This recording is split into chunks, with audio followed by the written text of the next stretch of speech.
नमस्कार। प्रादेशिक समाचार के साथ मैं पूनम किरकिट्टा। पहले मुख्य समाचार। देश भर में अब तक 1,77,11,287 लोगों को टीके लगाए जा चुके हैं। कल 10,93,954 लोगों को कोरोना के टीके लगाए गए।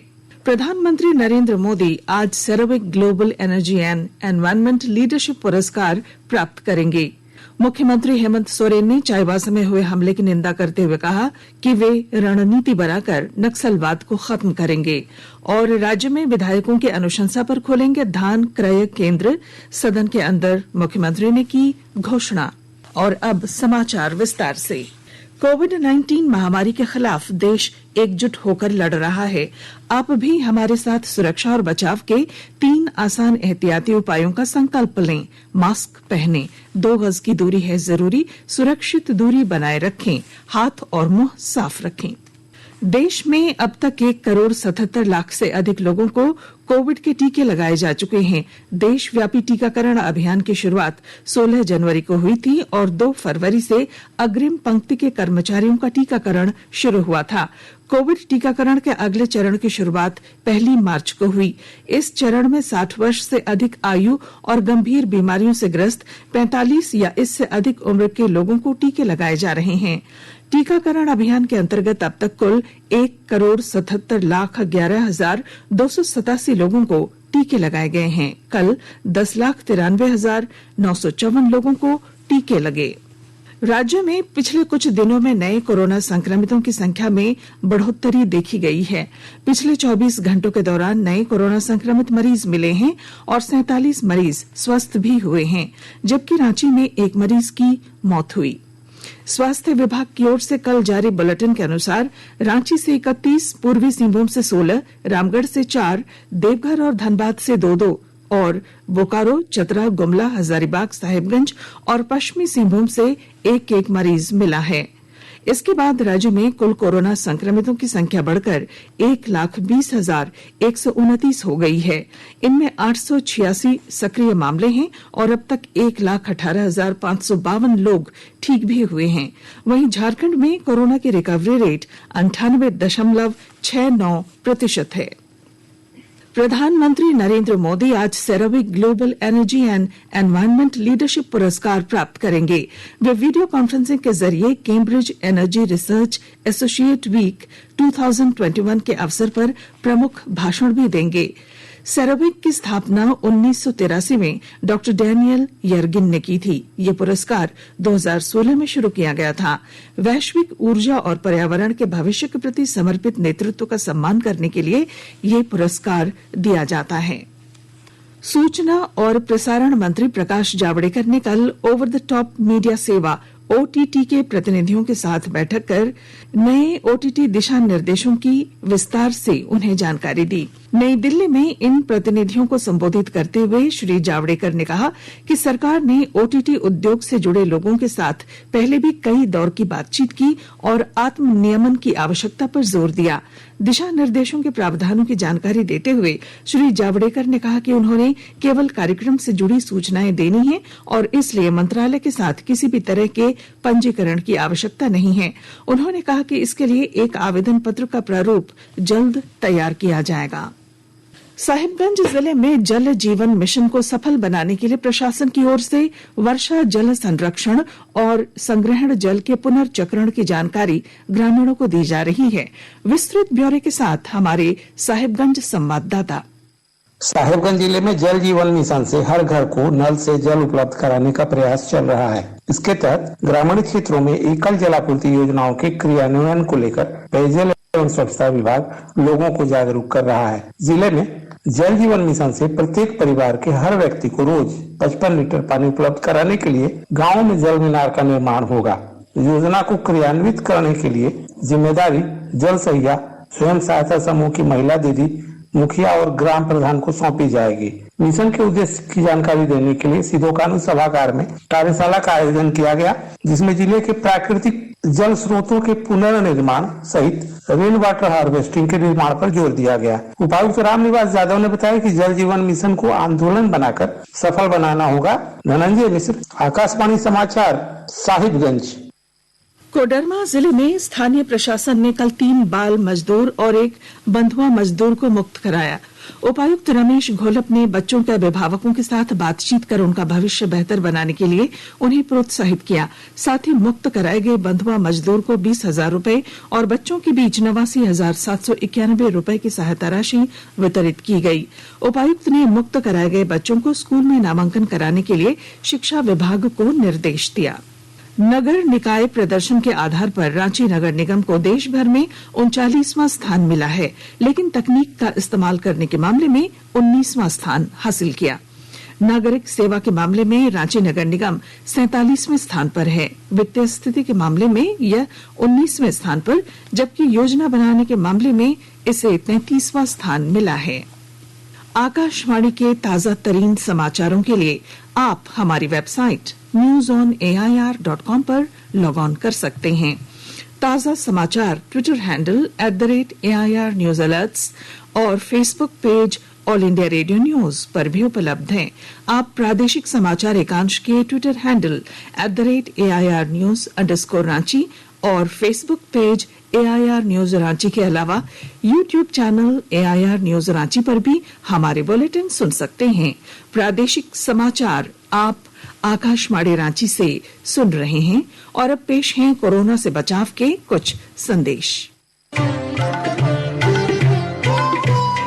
कोविड-19 से बचाव और सुरक्षित रहने के 3 उपाय। मास्क लगाएं, 2 गज दूरी है जरूरी, सुरक्षित दूरी रखें, हाथ और मुंह साफ रखें।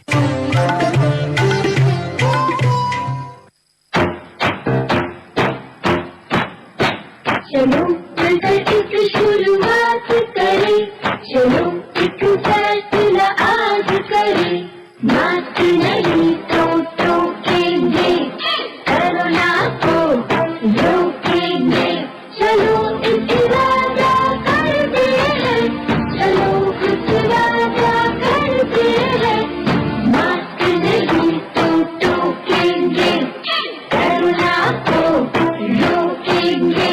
भारत सरकार द्वारा जनहित में जारी। प्रादेशिक समाचार में आपका फिर स्वागत है।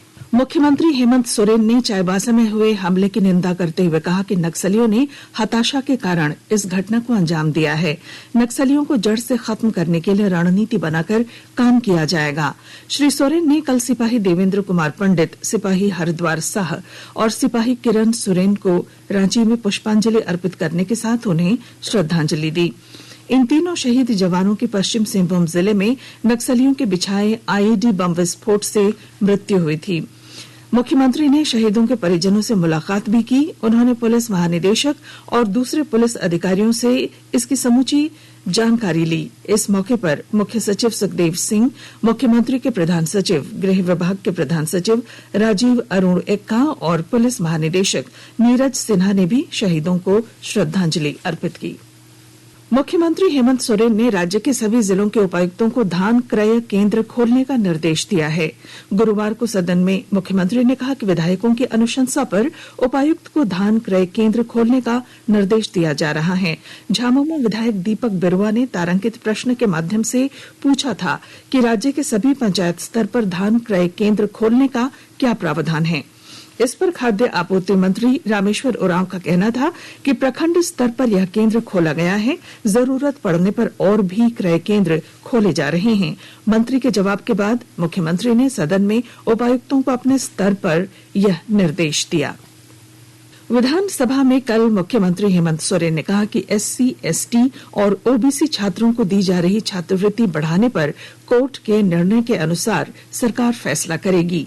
मांडर विधायक बंधु तिर्की की ओर से अल्पसूचित प्रश्न के माध्यम से छात्रवृत्ति का मुद्दा उठाने पर उन्होंने ये जानकारी दी। बंधु तिर्की ने सवाल किया था कि केंद्र सरकार ने अनुसूचित जनजाति कल्याण मंत्री की ओर से गरीब मेधावी अनुसूचित जनजाति विद्यार्थियों के लिए पोस्ट मैट्रिक छात्रवृत्ति की व्यवस्था की है, जिसमें विद्यार्थियों को भुगतान करने का प्रावधान है। कर्मचारी भविष्य निधि संगठन ने वित्त वर्ष 2020-21 में पीएफ पर 8.5% की ब्याज दर कायम रखने का फैसला किया है। कल श्रीनगर में केंद्रीय श्रम राज्य मंत्री संतोष कुमार की अध्यक्षता में हुई सेंट्रल बोर्ड ऑफ ट्रस्टीज की बैठक में यह फैसला लिया गया।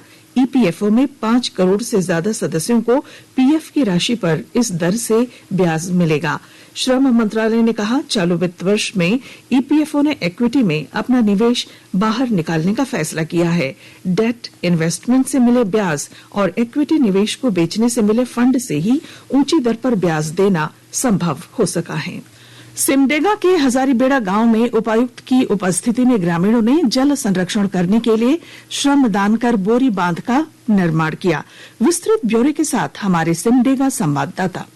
सिमडेगा जिले में बोरा बांध के माध्यम से जल संरक्षण की महत्वपूर्ण पहल की गई है। इसके तहत बोरों में बालू भरकर नदी नालों के बहते पानी को रोका जा रहा है, ताकि तेज गर्मी के मौसम में भी पानी की किल्लत न हो और कृषि कार्य हो सके। उपायुक्त सुशांत गौरव की उपस्थिति में जिले की लचरागढ़ पंचायत अंतर्गत हजारीबेड़ा गांव में बोरा बांध बनाया गया। इसका निर्माण ग्रामीणों ने श्रमदान कर किया।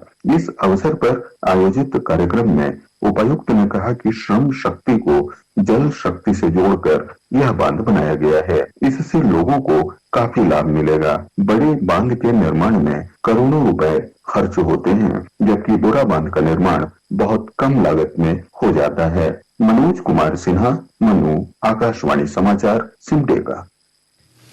गोड्डा जिले के ललमटिया के पुनर्वास स्थल पर कल हुई सड़क दुर्घटना में 3 लोगों की मौत हो गई, वहीं एक अन्य घायल हो गया। घटना के बारे में जानकारी देते हुए बताया कि एक बाइक पर एक ही परिवार के 4 लोग जा रहे थे। ट्रक और बाइक के बीच टक्कर होने से ये घटना घटी। इसके बाद दुर्घटना स्थल पर ग्रामीणों ने चक्का जाम किया। सरकारी आश्वासन मिलने के बाद कल देर शाम जाम हटाया जा सका।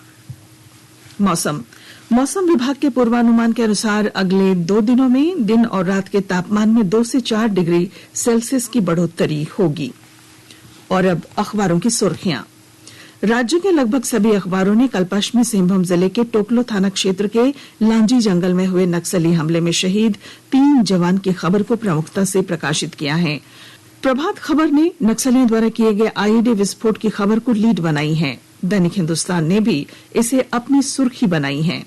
दैनिक भास्कर ने नक्सली हमले की खबर के साथ देश में पहली बार एक बार में 10 लाख से ज्यादा लोगों को टीका दिए जाने की खबर को भी अपने पहले पन्ने पर प्रकाशित किया है। हिंदुस्तान टाइम्स ने सुप्रीम कोर्ट द्वारा ओटीटी प्लेटफॉर्म पर दिखाई गई सामग्रियों पर की गई टिप्पणी को अपनी लीड बनाई है, जबकि द टाइम्स ऑफ इंडिया ने टीकाकरण में आई तेजी को प्रमुखता दी है। और अब अंत में मुख्य समाचार। देश भर में अब तक 1,77,11,287 लोगों को टीके लगाए जा चुके हैं। प्रधानमंत्री नरेंद्र मोदी आज CERAWeek global energy and environment leadership पुरस्कार प्राप्त करेंगे।